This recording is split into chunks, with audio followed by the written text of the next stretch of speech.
VR moves pretty fast. If you don't stop to look around, you just might miss something.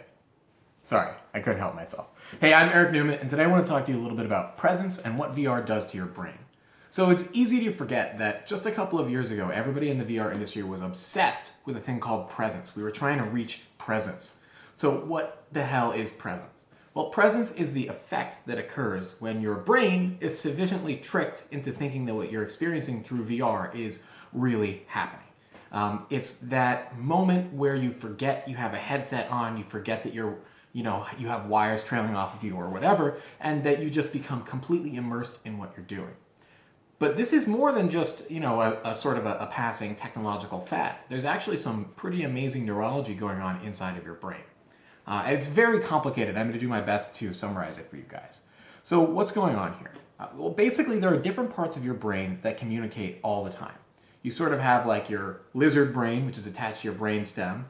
You have your cortex, which is wrapped around the outside. And then you kind of have everything in between. The things that exist in between the lizard brain and the cortex are all specialized bits of neural tissue. Right? You have your temporal lobes, which are for audio. You have your occipital lobes in the back, which are for imagery. And you have lots of different things in the middle there, like, for verbal processing and spatial awareness and all these different things. Our goal in the VR industry is to hijack all of that and convince it that, hey, you're actually standing on a cliff, and if you step off, you're going to fall. And we've gotten to be pretty good at making that happen.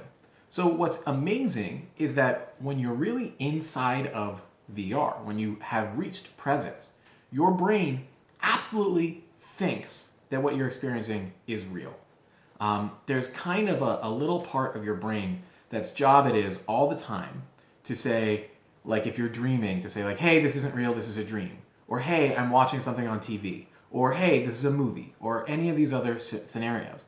And when you're in VR, that part of your brain is convinced that it's real. And this, we don't fully understand, but it seems to have something to do with the vision being all the way wraparound and your ability not being able to look away from it.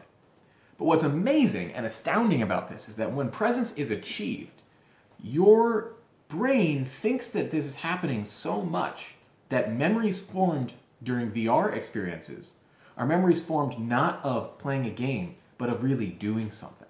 So a great example that I have is I have a friend named Javi, and when he first put on a VR headset, I put him inside of a Google Cardboard, and I put him inside of a version of the Oculus Italy demo.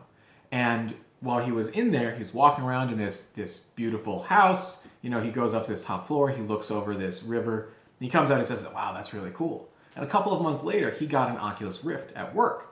And he called me up that afternoon and he said, I just went back into the same demo, different headset, different setup, same virtual place. And I had the most amazing feeling, not that I had seen this demo before, but that I had been here before. He remembered physically being there. He remembered how to walk up the stairs and that he had walked up them before.